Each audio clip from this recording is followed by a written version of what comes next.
Now it's Warren.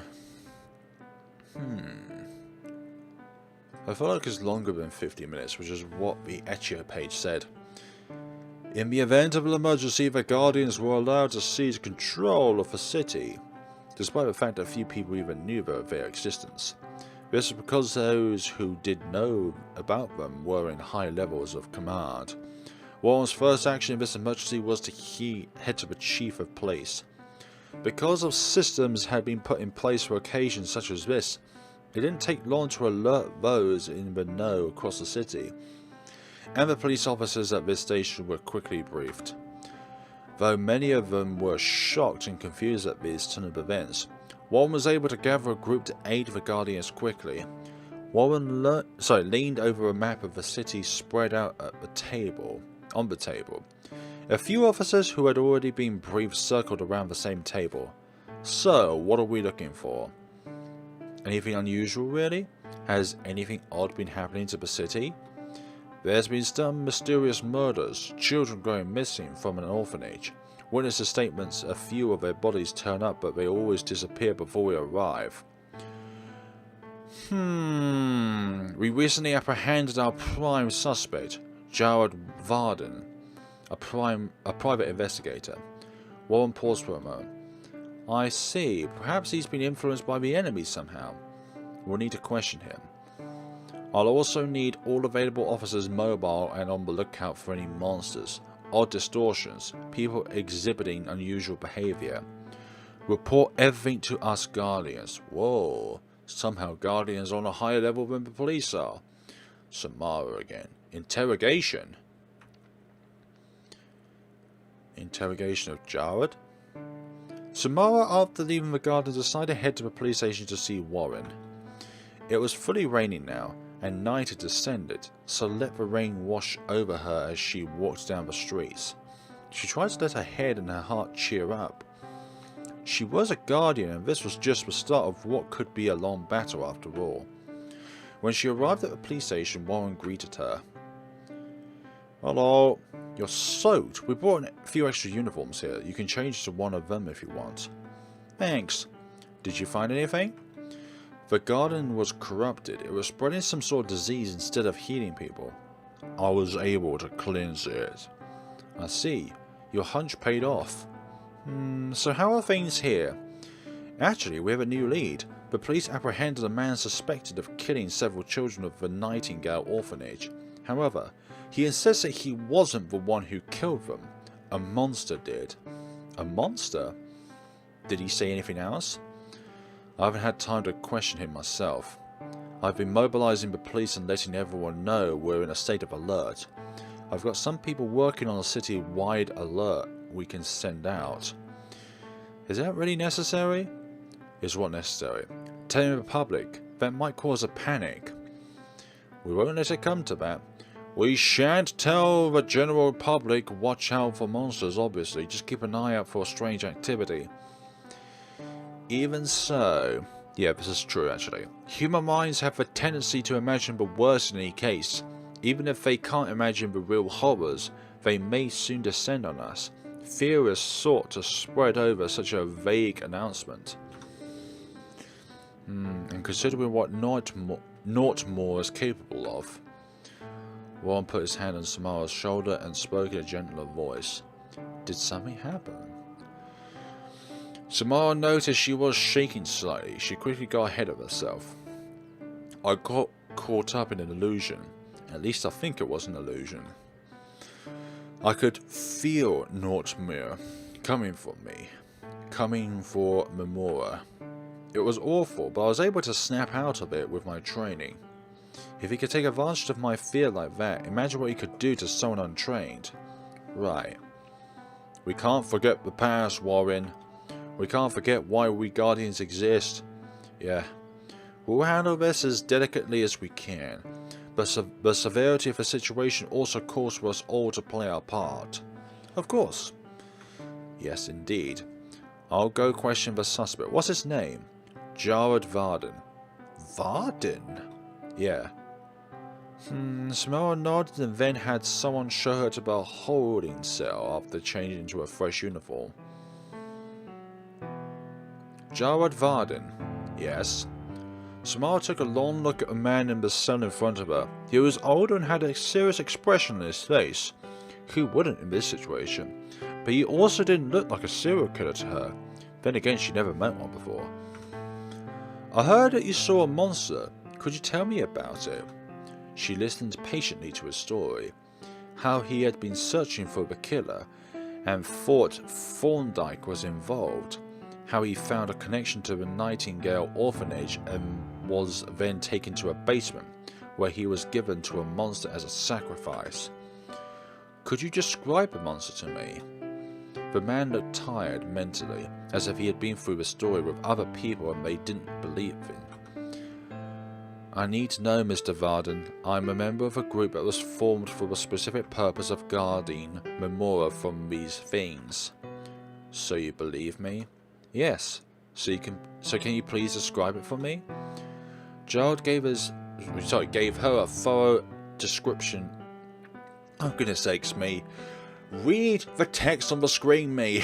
Jared gave her as thorough a description as he could, mentioning he had the ability to disguise himself as a human and describing that form as well. Thank you for your cooperation. She started to stand up. Wait, can you tell my family to leave the city? Samara stood up and looked at him. Thorndyke knew my name. He might go after them. Your family will be fine. They'll be placed under the protection of us guardians. Goodbye, Mr. Varden. We'll catch this monster and anyone helping it. Yikes. Warren.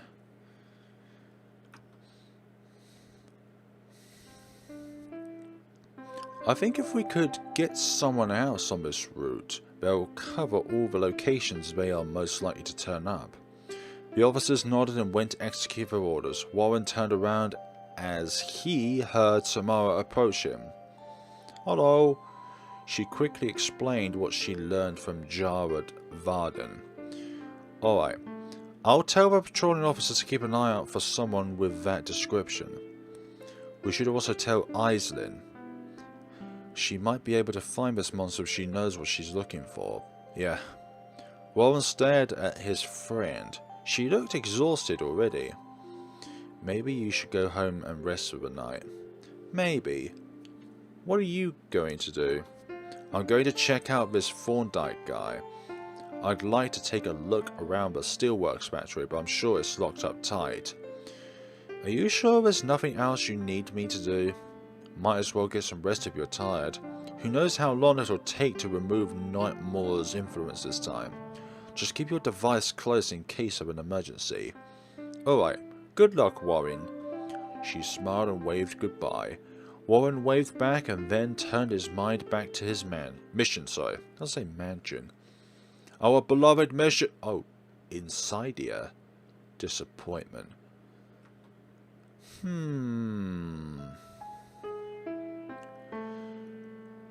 Deep underground, a monster was waiting, patiently observing. She had been there for a long time, watching the city, preparing. She sensed one of her kin approaching, one she knew very well, the only one older than her. She greeted him cheerfully. Good to see you. What bring you here today? Gall. It's something the matter, Gall. He stood there, scowling, still in his human form. He had to spend a lot of time in guise, and thus it was effortless for him to don that skin as it was for him to appear in his true form.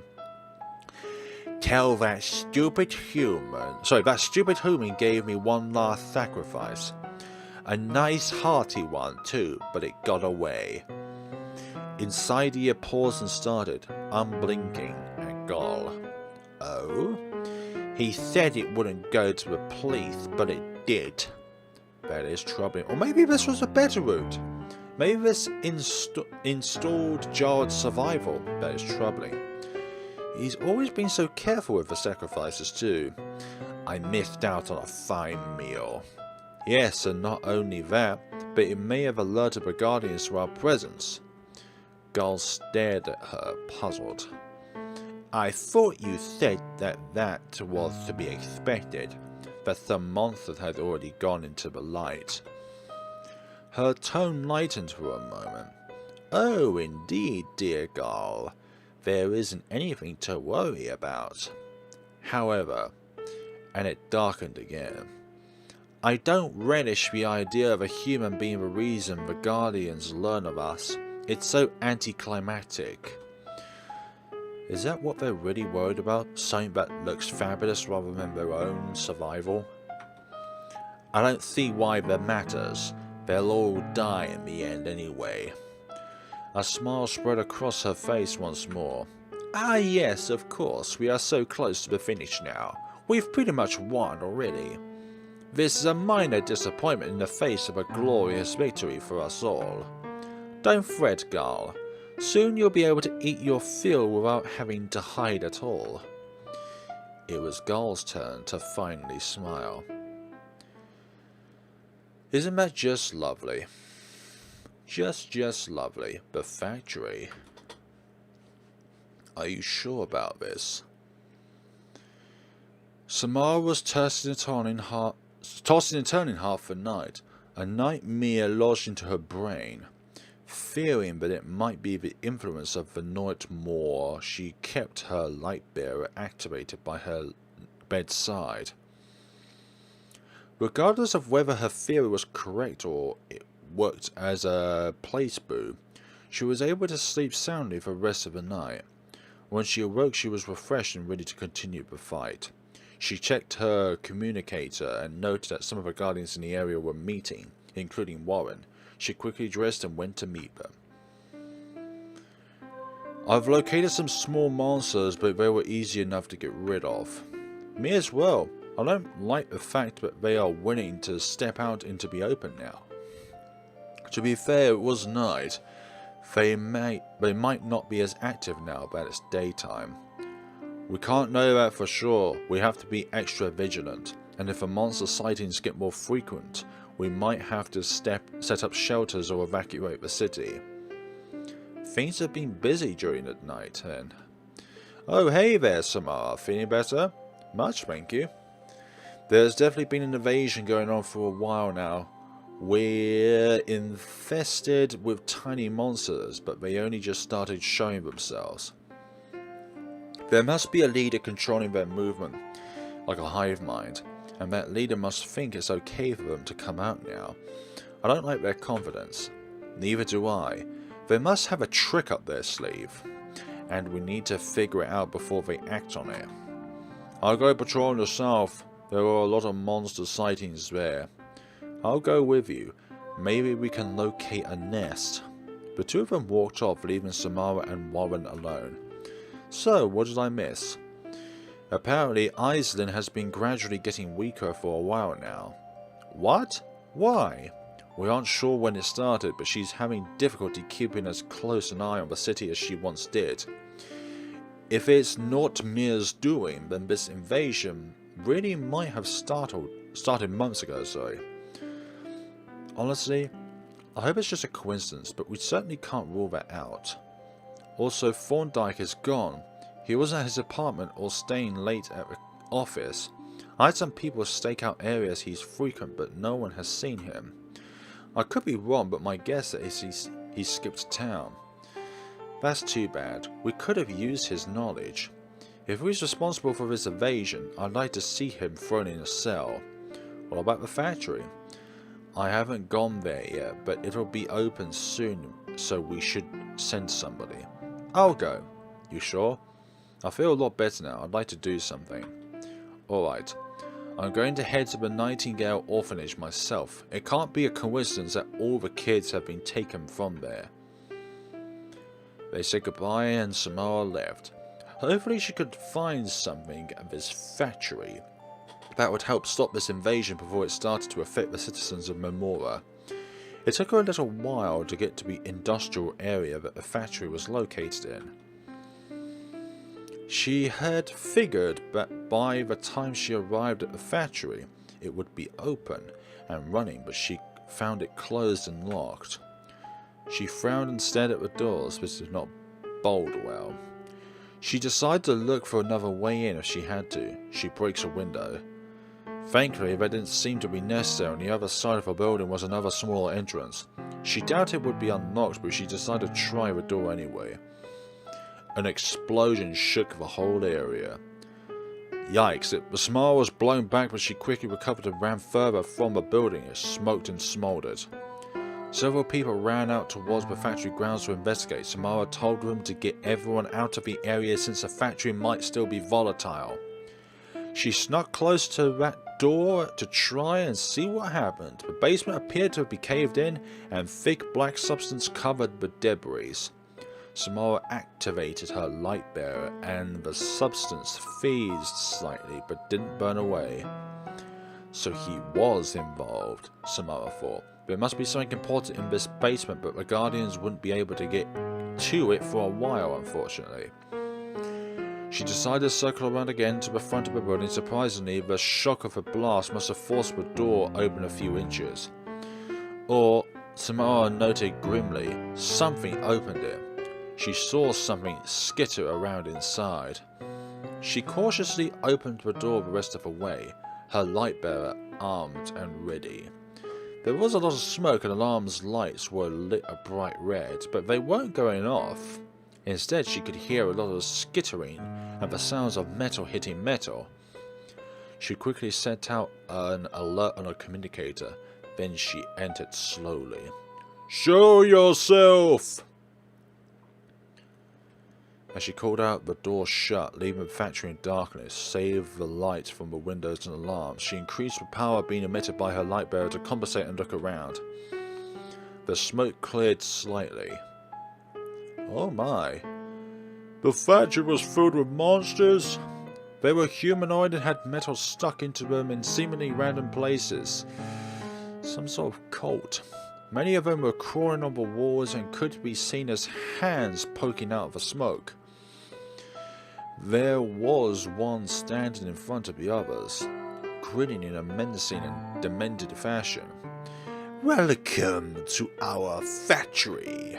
Samara narrowed her eyes. A talking one. He must be powerful. "We used to use the metal for others, but now I can sculpt to my heart's content." "Used to? Were you human once?" The monster chittered in an approximation of a laugh. "Indeed, but I am free now to express myself. Flesh is a much better medium. My sculptures, look how they move. I could use a new blank canvas." It stumbled towards her at a surprising speed. Disgusted and horrified, Samara brought her weapon down in a blaze of light. It seared his skin as it cut through his flesh, and he screeched and jumped back. He ran into the fog, and the other monsters rushed towards Samara. Oh dear. Samara grits her teeth. It would be tough to fight this man on her own, but she'd have to manage it. She redistributed the light in her light bearer into a double-bladed sword and swung in wide arcs. This is now becoming like a fantasy battle RPG where we're just flinging out swords of light. Evaporate as many of the small monsters she could with each swing. It was sad, she thought. They used to be human, and now they're reduced to this. She wished she could help them somehow. You are helping them by taking them out of their pain. But she knew it was not a wish she could act upon. Not if she wanted to come out of this alive. Yikes. One of them had snuck up behind her and yanked into her ankle. She fell down onto her knee and whipped her sword around to strike it. A few of them, seeing her at a disadvantage, tried to surround her. She nimbly jumped back up to her feet and took care of them with a couple of sweeps on her sword. She was glad Guardians had light bearers. One touch of all it took to get rid of the weaker monsters. The factory was almost empty of monsters as far as she could tell. She decided to take a moment to update the alert on her communicator, cautiously backing up against a wall so she couldn't be attacked by behind. Except there was something else hidden there, in the darkness and smoke. "You again." Strong arms gripped her and her light bearer clattered to the floor. Samara tried to pry herself free, but the monster was too strong. It still had that horrible grin on its face, and it smelled like chemicals and burning. Calm down, I'll make you pretty. It brought down a giant nail. An evaporator's light exploded. The nail clattered to the floor, and Samara's hand flew to her throat as she grasped it in air. Another pair of guardians stood in front of her to protect her from any other monsters. "You alright?" "Yeah, thanks for saving me." Samara picked up her light bearer and joined them. Soon they had the whole place cleared out. Yikes. Yikes, Captain of Thorndyke. Allies. Thorndyke gazed around at the underground passage Guile was guiding him through. "Yes, I've seen you've made quite a place for yourself, old friend, but shouldn't I be on my way?" "I didn't build this." "Really?" Thorndyke was getting a bit annoyed. The plan was for him to leave this morning before the monsters made their move. But right before he was going to head out, Guile said he needed something. He'd need him for something. He could hardly object. They had been friends for many years, and Guile had helped him bring his dream to fruition. But couldn't this wait until after Guile had taken over Memora? But Guile was silent as they walked through the dark dirt tunnels. Finally, a light appeared ahead. This again. They entered a room that looks like an unusual sort of home, though the only normal furniture was a table and a chair. There were many metal cables spread out across the room. Quite a few of them led towards into the darkness of other tunnels. Waiting for them was a female monster, with bright eyes and an even brighter smile. "Hello, Mr. Thorndyke. I've heard a lot about you from Guile. My name is Insidia. Won't you sit?" "Charmed, and thank you." He sat down and looked about in puzzlement. One thing he noticed was the cables all seemed to be connected to this Insidia monster standing before him. So much metal. "Is this what all the metal you needed from me was for?" Thorndyke addressed Guile, spreading his arms wide to indicate a room, and in part Insidia. He, however, stayed silent and watched them both with expressionless eyes.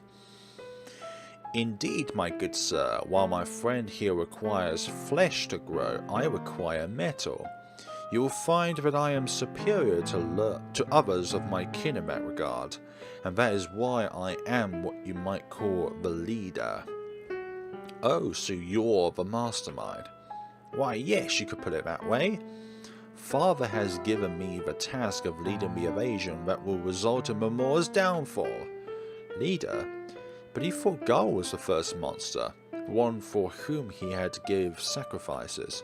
But this place, if those metal cables were part of Insidia's body, could she actually see the whole city?" Well, he knew Memora's downfall was imminent. Who cares how it came about?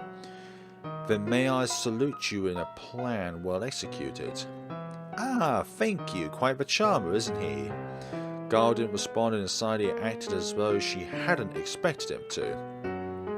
"I do have to ask, though, why am I here? I can assure you the factory is safe, even if the Guardians get past the monsters you had sent to guard the product I have enrigged, so that they cannot get to the basement. I've done my part, have I not?"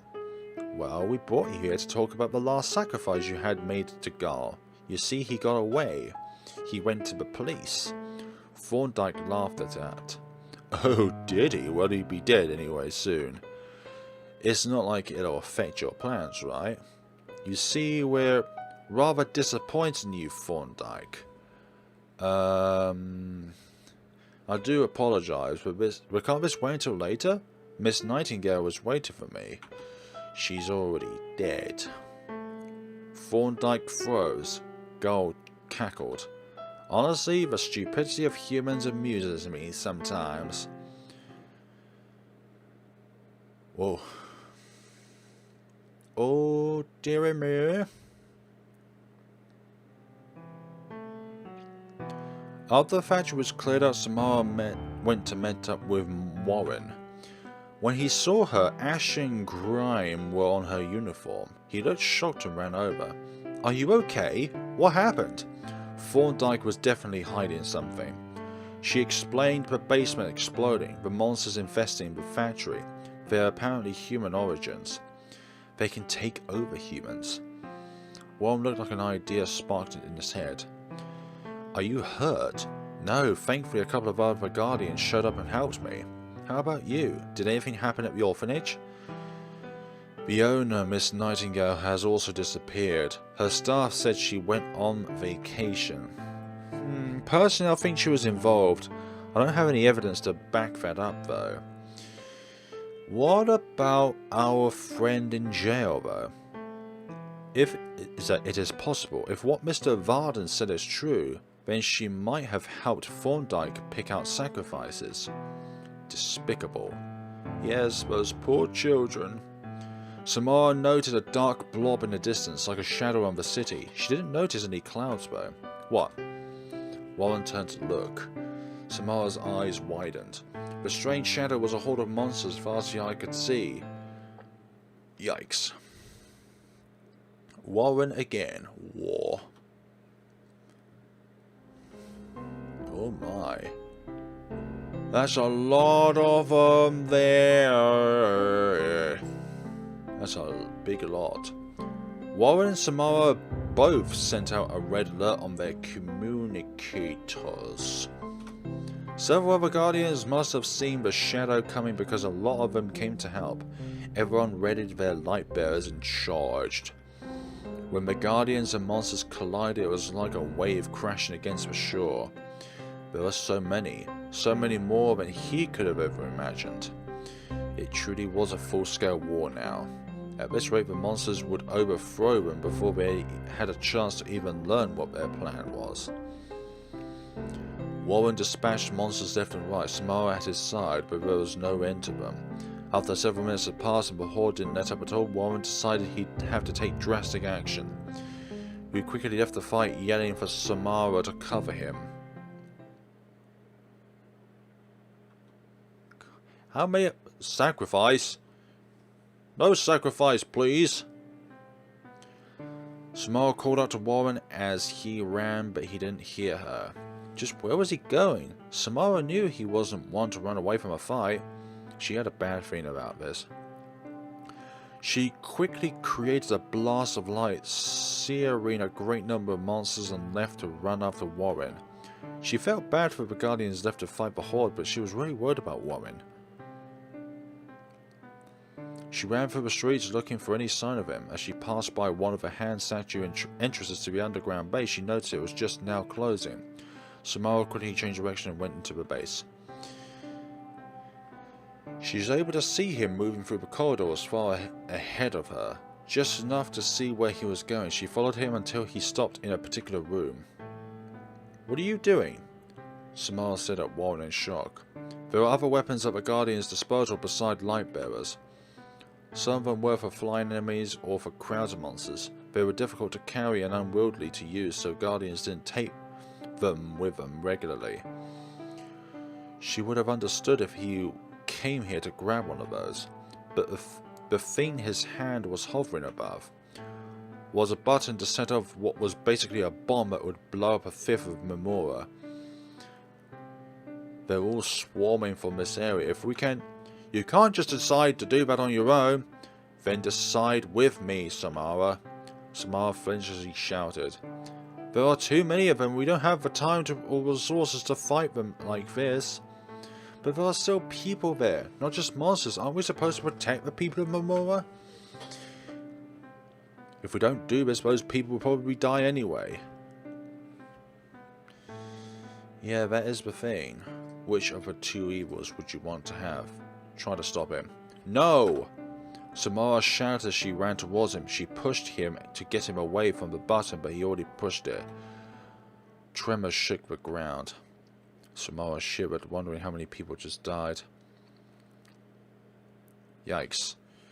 That was not the good outcome. Let him activate it. Memora, despite her feelings, couldn't argue with his logic. She watched as he pressed a button that would end thousands of lives. Tremor shook the ground. Memora shivered, wondering how many people just died. Warren, on the other hand, looked composed. Come on, let's help the other Guardians. Memora felt sick, but she followed him out of the base and looked up at the sky. A giant pillar of light blazed above Memora. Warren looked grim but determined. He rushed back to the battlefield. Memora didn't feel quite as steady. God, how long is this 50-minute visual novel anyways?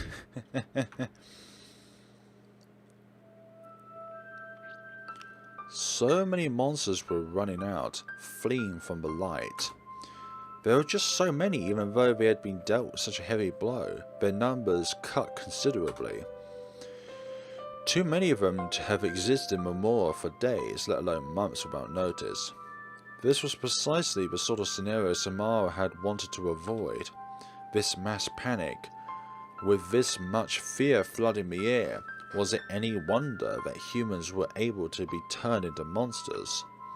Memora, the place she loved and had bound herself to protect, had become a living hell. It reminds her of the stories from the older days, when Eislyn first came, when the existence of NaNoRenO was once known to all, the reason for the establishment of the Guardians of Memora, In the beginning, despite knowing NaNoRenO could not enter, the citizens of Memora lived in fear. Despite Eislyn's assurances, the fear grew and grew until NaNoRenO was able to twist it into his own desires. He created illusions of giant beasts crawling at the barriers around the city, hounds howling at the gates, heightening the fear until he was able to use it to create creatures that could enter Memora. Eislyn quickly put a stop to it, but it took a great deal of energy and had quite a toll on her. In order to prevent such a thing from happening again, everyone agreed not to tell the next generation about NaNoRenO, except for a small group of Guardians from whom the tale would have passed down through the ages. Should the Guardians die without any heirs, or lose track of their heritage for any reason, Eislyn would select and train them herself through dreams. And so peace reigned for centuries, but now, with every swing of her light bearer, Memora was ending the life of a human who loved Memora, someone who had come to this place to share in its peace. The dream of Memora was turning into a nightmare before their very eyes. Memora gritted her teeth. She was not going to let it end like this, for those they had lost, for all those who remained in Memora, for Eislyn, for the Guardians who still fought at her side. She would fight until the very end.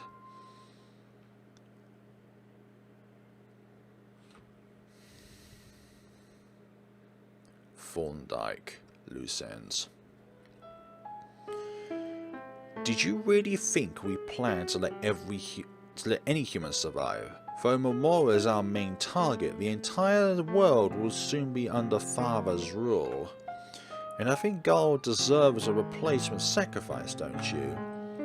You can't do this! As he started to back up towards the tunnel he had low, mocking growl, eyes lit up in the darkness and all the tunnels surrounding inside his base. He was completely surrounded. Thorndyke gritted his teeth. He hadn't expected the monster to betray him like this, but he always prepared for the unexpected. He reached into his pocket and grabbed a small container. He drew it as far away from himself as he could and then opened it. The whole area turned a searing white. Pale flames leaped all over the walls, ceiling and floor. The sound of the blast intermingled with the screams of dying monsters.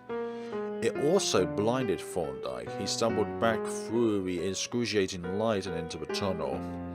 A cackle split the air. Whoa, that was impressive. Guess you aren't as stupid as I pegged you. What? How are you still alive? Gull, dear, you're not too hurt too badly, are you? I'll live. Good. Ready to eat? Gull grinned a wicked grin, shedding his human form. I'm starving. Thorndyke screamed as Gull grabbed him, and there in the darkness below Memora, Thorndyke met his end. Good. Final move. There weren't as many monsters left now. The ones that remained, though, were stronger and smarter. They weren't newly created monsters. The Guardians agreed that the only way to save the people of Memora that hadn't been corrupted by NaNoRenO was to help them escape the city using the underground tunnels that connect the Guardians' meeting places. The Guardians spread out into small groups in order to round up civilians. I can now confirm that most of the monsters in that wave were previously humans. It seems the disease spread by the corrupted healing garden had the ability to amplify people's fears and allow them to be possessed by NaNoRenO. I see. As long as none of the other gardens were corrupted, we may have a chance to prevent most of the citizens of Memora from facing the same fate. Human monsters. I've got to go. Not again, Samara thought. What are you thinking, Warren? I've got a hunch. The kids at the orphanage were talking about someone odd. You mean the Nightingale orphanage? I need to check something out. Yikes.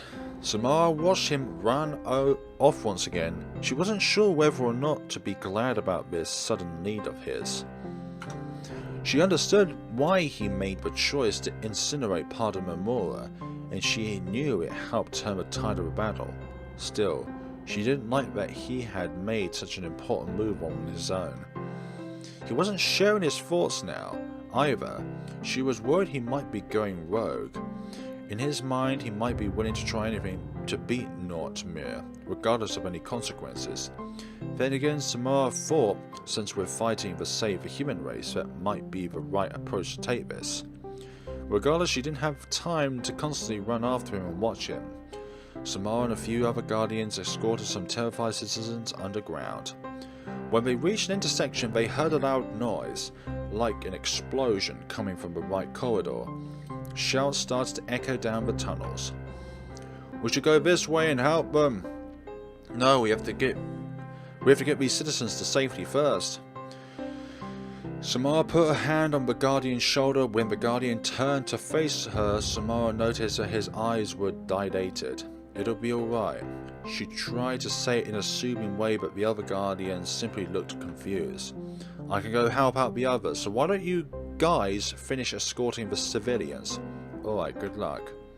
She had assumed that the Guardian had been scared, either for themselves or the Guardians further in, but his voice sounded calm. All the other Guardians took the left corridor towards the shelter. That felt odd, Samara thought. She took the right path towards the sound of a commotion. As the sounds got louder, she noticed the wall near her shaking. A monster burst out of it, sending bricks flying. Ah, it's you, isn't it? Samara activated her light bearer as the metallic monster started to laugh.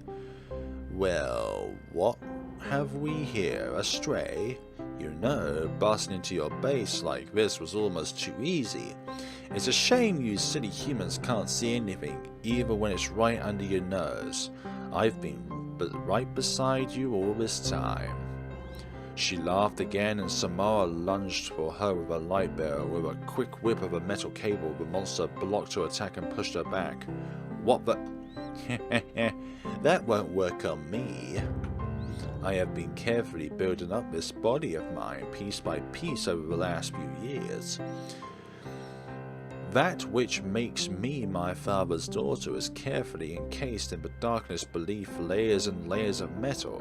Even my eyes have been augmented with steel. Your light cannot reach me. Then I guess I'll just have to cut it open.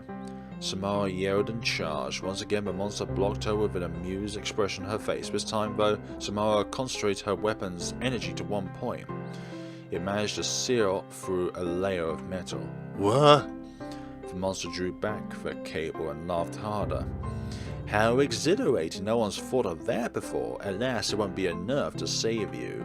Humans are so very weak. Even you Guardians, it's quite amusing to watch you struggle. Enough talk.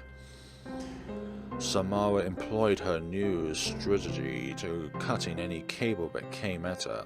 She tried to press forward towards the monster's main body, but there were so many cables rushing all over her.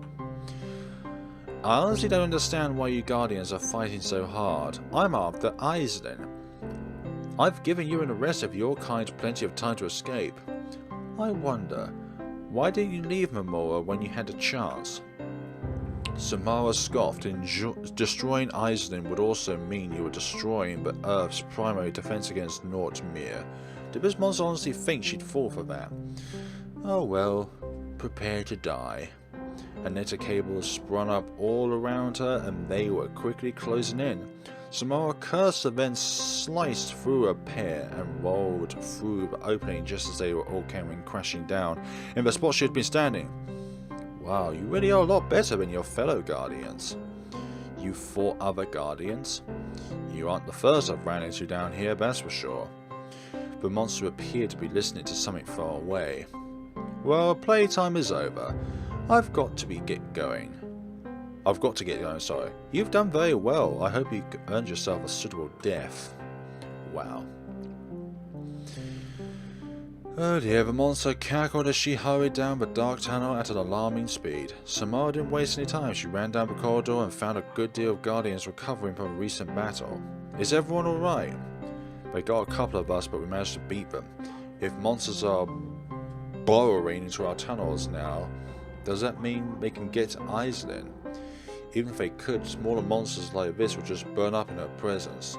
They're trying to take away our last safe haven. We need to speed up the evacuation. They both turned to look at another Guardian running towards them. There's a perimeter of monsters set up around the city. Everyone who has tried to leave so far has been eaten. A perimeter? After that monster said we could leave? We could have left, sorry. She wanted people to run straight into their deaths. Samara thought sadistic monsters. We need to breach the perimeter and get those people out. There's no safe place left in Memora. If we grab some of the weapons from the armory together, we might be able to make a blast that's big enough to blow a hole in their defenses. Understood. All throughout the corridor, she could hear the screams of monsters. Samara wondered what in the world was happening. Then she noticed Warren had returned, a big smile on his face. I did it, Samara. I figured out what their plan was and destroyed the weapon they were going to use to kill Eislyn. Really? Good job, Warren. Samara smiled and had been starting to feel hopeless, but things were finally starting to turn around. The Guardians might win after all. She quickly explained to Warren what was happening and everyone gathered extra weaponry from the armory. Then they began to move towards the surface. While they were doing so, she noticed that a few Guardians were acting weird. One of them kept repeating a phrase over and again with a serene look on his face, freaking out his friend. Another looked like her eyes were starting to melt. A shiver went down Samara's spine. She hadn't noticed it before with all the mayhem happening, but that theme from before, when she was floating in the darkness, it was slowly but surely creeping back into her mind, the unsettling feeling of being watched. Stop! Samara shouted as loud as she could. Her fellow Guardians looked at her in puzzlement. Everyone, I think Eislyn's too weak to protect us right now. You need to turn your light bearers on yourselves. The Guardians did so, and some of them have pretty violent results. One of them even doubled over from pain. Samara did the same, of course, and felt a small pain ahead. It was gone quickly, though. She remembered using the Lightbearer's light to sleep by last night and realized she was fortunate. Warren gave out a muffled grasp of pain, and Samara noticed he looked shaky. How long had Nightmare been poisoning their bodies? Eislyn must be very weak right now. They had to move quickly. Alright, we're almost there. We just need to get the citizens evacuated, then drive out the remaining monsters? Samara looked down her now flickering lightbearer. The Guardians grasped as one by one their lightbearers went out. Panic spread throughout the ranks. No, it's not possible. Samara's heart sank as she gripped her powerless light bearer. The Guardian's power came from Eislyn, so if the power was gone, so was Eislyn. She looked up. The sky above started to crack. She could see those electric hands once again, but this time they were tearing away at the invisible barrier, guarding Memora in chunks. They had lost. I destroyed their weapon. How could this be? A sudden ray of light emerged, and the Guardians shouted as they ducked out of its path. A white hand, like the statues throughout Memora, but made of light, appeared and then fell down in a clear line across the sky. Pale fire leaped at its sides. Eislyn. She must have used her every last bit of strength to clear a path for them. Quickly, get everyone out of here! Most of the Guardians went straight to action, but Warren was frozen to the spot. How could we lose? There's no point in thinking about that now. We have to save as many lives as we can. Not more. His eyes flashed. I'm taking him down no matter what, with or without Eislyn. He ran away from the light. Warren, your light bearer's useless now. You'll die. He left without heeding her warning. She never saw him again. The path Eislyn had left for the people of Memora lasted just long enough for them to escape. It didn't stop Nortmore from taking control over Memora, or his rapid spread as he slowly consumed the whole Earth. It wasn't much, but the people of Memora had been given time, a little bit of extra time to live, to say goodbye. In a year's time, the Earth succumbed to Nortmere. The end. 1 of 4. Oh, that was 1 of 4 endings to this tale.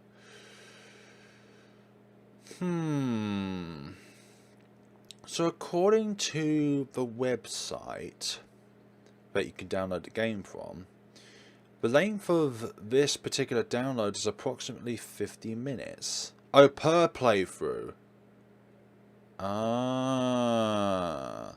So there's definitely a few different paths involved in this visual novel.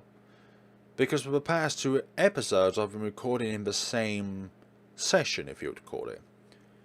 So there we go, folks. We're going to be taking some extra steps in the next time around. So thank you all so much for watching, and see you all in the next time of Eislyn's Apocalypse. Have a good day and take care of yourselves.